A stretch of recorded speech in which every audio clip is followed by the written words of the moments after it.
អ្នកណាចង់មកជួយខ្មែរហ៊ុនសែនជាអ្នកដឹកនាំប្រទេសមានតែមកសហការមើលរដ្ឋាភិបាលហ៊ុនសែនគេដឹងថារដ្ឋាភិបាលចោលណាចង់មកធ្វើការជាមួយចោលណាចង់ការពារចោលគេអត់មកទេអញ្ចឹងដរាបណាហ៊ុនសែននៅកាន់អំណាចខ្មែរស្លាប់ហើយយើងបាត់បង់ទឹកដីហើយបរទេសមានលេសចូលមកហើយឥឡូវគឺឈាមបាញ់អាកាស៊ីណូហ្នឹងបងគេចង់បានលេសគេថាគេមកកំទេចចោលបាញ់មកកប៉ាល់ហោះអា drone បាញ់មកឃើញឆេះមនុស្សរត់ពួកបរទេស120,000 នាក់ដែលគេបង្ខំឲ្យធ្វើការរត់ឆ្លេឆ្លាឆោឡពួកតម្លាក់ក្បែកអាពួកចោលថាទេឯងនៅធ្វើការអញនៅកំចេញទៅណាតម្លាក់ក្បែកវិញណាវាឆាក់វាបាញ់គ្នាវាទៅវាចេញរត់ហាឡទៅបើសិនគេមកជួយប្រទេសចោលណាមកជួយអូយនេះបាននេះថាម៉េចនិយាយថាខ្ញុំជេរខ្ញុំឆ្លើយឥឡូវខ្ញុំនិយាយឲ្យអ៊ំពីឈួតអំណាចហ្នឹងតម្លាក់ចោលមកមិនដប់សិនបានអត់កុំពលទុកសម្ដេចបវរធិបតីសម្ដេចហ៊ុនសែនអីក៏គាត់ឈឺក្បាលហើយជាមួយរឿងជាតិចិត្តអ៊ំឯងមករយៈពេលឈប់ឈួតបានអត់ឈប់ឈួតសិនបានអត់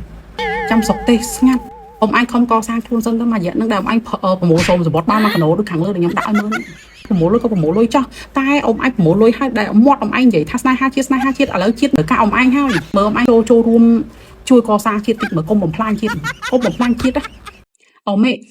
ិនបាច់ចាំអ៊ំឯងឡើងដល់ធ្វើនាយករដ្ឋមន្ត្រីបានហៅថាជួយជាតិបានទេអ៊ំមកត្រឹមតែប្រទេសកំពុងតែមានកលយុគបែបនេះអ៊ំឯងអត់គួរជន់ទេហើយក៏អត់គួរលក់អដងប្រទេសឲ្យពួកទៀមពួកថៃដែរមានចលាចលបែបនេះណាបើអ៊ំឯងចង់ថាអូឈរឈ្មោះជាតំណាងរាស្ត្រណាឱកាសហ្នឹងឱកាសអ៊ំឯងតាឱកាសនេះឱកាសប្រាក់អីតើអញ្ចឹងរកស្លឹកឆ្នោតទេរកសម្លេងប្រជាពលរដ្ឋគ្រប់គ្រងមើលធ្វើបញ្ចេញស្នាដៃតិចមើលអ៊ំឯងកុំកាយស្រីវកទៅបញ្ចេញបញ្ចូលយោបល់ណាដល់កំណត់ឲ្យខាងសៀមគេវាយទៅនេះវាយទៅនោះធ្វើទៅនេះធ្វើទៅនោះដឹងតែហ៊ុនសែនចាញ់មើលបញ្ចេញស្នាដៃឲ្យខ្មែរមើលមួយកូនខ្មែរមួយនេះចាំមើលកុំឲ្យមីកូនខ្មែរនេះខកចិត្តព្រោះក្នុងកំណងឆ្នាំ2007 2008មីនេះបោះឆ្នោតឲ្យអ៊ំឯងដែរចាអ្នកគ្រប់គ្រងអ៊ំឯងមួយរូបដែរជំនាន់ហ្នឹងណាអ្នកសកាបអ៊ំឯងណាឆាន់តែបអ៊ំឯងថាមិនជួយទេអាកងតបព្រោះវាជាឆ្កែបំរើរបស់ហ៊ុនសែនណាអ៊ំឯងនិយាយចឹងណាចាឥឡូវខ្ញុំកាត់សរសៃអ៊ំឯងវិញធ្វើតាមអ៊ំឯងវិញម្ដងគីឡូបានសុកអាស្បង់ជីវិតដែលអ៊ំឯងនិយាយងារគេបានណាស្បង់ណាខ្ញុំសុំពាក្យកណ្ដាលមកអ៊ំខ្ញុំសុំពាក្យកណ្ដាលមិនមែនយកមកចាយខ្ញុំយកមកជួយចែកជនភាសឹកខ្ញុំសុំលុយហ្នឹងហើយខ្ញុំធ្វើបញ្ជាអ៊ំឯងត្រឹមត្រូវទៀតខ្ញុំធ្វើទៅជួយជនភាសឹកជនក្រីក្រហ្នឹងហ្នឹងគឺជាស្លឹកស្នោតរបស់អ៊ំឯងហ្នឹងអ៊ំណាខ្ញុំទៅជួយជនភាសឹកហើយជនភាសឹកទាំងអស់គឺខ្ញុំប្រាប់គាត់ណាខ្ញុំដាក់សូមសម្បត្តិណាមានលុយមកកញ្ចប់ប៊ីចេងទឹកត្រីស្ករ25 គីឡូក្នុងមួយគ្រួសារហើយសូមសម្បត្តិមួយសរសេរដាក់ថាអំណោយពីលោកសំរៀងស៊ីឬមួយក៏អ៊ំសំរៀងស៊ីហើយជាគណៈបកសង្គ្រោះជាតិខ្ញុំផ្ទេរឲ្យអញ្ចឹងទៀតខ្ញុំមិនឲ្យបាត់ថវិកាខ្ញុំបូកទូទាត់លត់សោយទាំងអស់បងគ្រប់គ្នាដែលនៅស្នេហាកាត់មុខជាមួយនឹងបកប្រឆាំងលោកអូយតម្លាក់សិនទៅហ្នឹងគឺពេលរួមដៃគ្នាសាមគ្គីជួយប្រជាពលរដ្ឋមានចិត្តជួយតបជួយមុខតិចក៏ហីទៅលោកអើយជួយប្រជាពលរដ្ឋដែលស្លូតត្រង់គ្នាគ្មានអីស៊ីនេះរួមគ្នាធ្វើអញ្ចឹងល្អអត់តបទៅភាពហើយចាំមកច្បាំងគ្នាតតល់គ្នាទៀតបានអត់បងប្អូនដែលនៅក្រៅប្រទេសក្អាក់ចង់ឲ្យមានរឿងចង់ឲ្យគេបាញ់ចង់ឲ្យគេធ្វើសឹកសង្គ្រាមទោះតែចេះអស់លោកឯងនៅក្រៅប្រទេសហ្នឹងទៅពេលដែលមានបញ្ហាសកទេសកាត់ឡើងក្តឹងបែបហ្នឹងក្បាលអស់លោកឯងហ្នឹងបានមកជួយប្រជាពលរដ្ឋដែលជនភៀសសឹកបាន100 រៀលលុយខ្មែរហើយនៅឲ្យទៅពេលគេសួរទៅមិនគេកតាបកិច្ចខ្ញុំផងកតាបកិច្ចបោះនាយករដ្ឋមន្ត្រីគេបាញ់យកស្អីក្រែងខ្លួនអញខ្លួនចង់ឡើងកាន់តំណាងរាស្ត្រដែរតើត្រូវអត់ហើយក៏មិនប្រកាច់សាងស្នាដៃទៅប៉ុណ្្នឹងទៅគិតពីឲ្យគេវាយខ្ទេចខ្ទី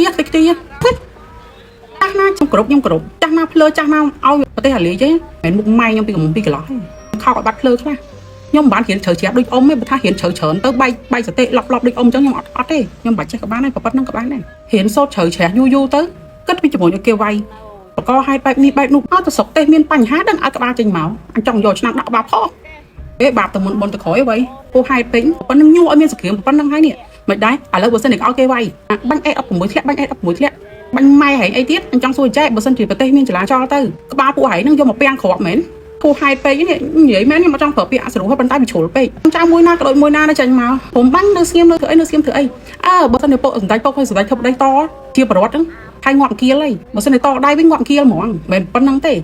ហើយប្រើពាក្យអីឌឺដងស្ងាត់នៅស្ងៀមការវគ្គមុនអរគុណសន្តិភាពហើយសោះចំអកហើយឥឡូវមិនដែរតែវាយប្រហែលខែទៅនេះ3-4ខែនេះណាហើយចុះបើចលាចលគេវាយពេញវាយគ្រប់ខេត្តនៅស្រុកខ្មែរទៀតហើយគិតតែមិនជនភាសឹករាប់ម៉ឺនគ្រួសារអត់មានអីហូបអត់មានអីច្រកស្រួលបួលណាមានសណ្ដាននៅចិត្តទេអាសូមសវត្តហ្នឹងពលានមកខ្លះបានទេខ្ញុំសុំតែ$10,000តាយកមកចាយជនភាសឹកហើយខ្ញុំនឹងប្រាប់ថានេះអ៊ំស៊ីគាត់ផ្ញើមកគណៈបកសង្គ្រោះជាតិអ្នកឧបត្ថម្ភមកខ្ញុំនឹងនិយាយឲ្យពេញចឹងហ្មងខ្ញុំនិយាយទៅពីការជ្រុលនៅរូបចេះកត់ឈ្មោះឌៀមមនុស្សចាស់ ប៉ុន្តែអញធំមិនបានក៏ដូចម៉ែវាហើយសុកទេមានចលាចលដឹងមកអាណាគេខ្លះដែលនិយាយប្រើភាសាមិនហើយអរគុណសន្តិភាពឥឡូវមិនដែរនេះដល់ពេលជាតិមានបញ្ហានេះអាគេបាញ់ណាខ្លះយកក្បាលមកហង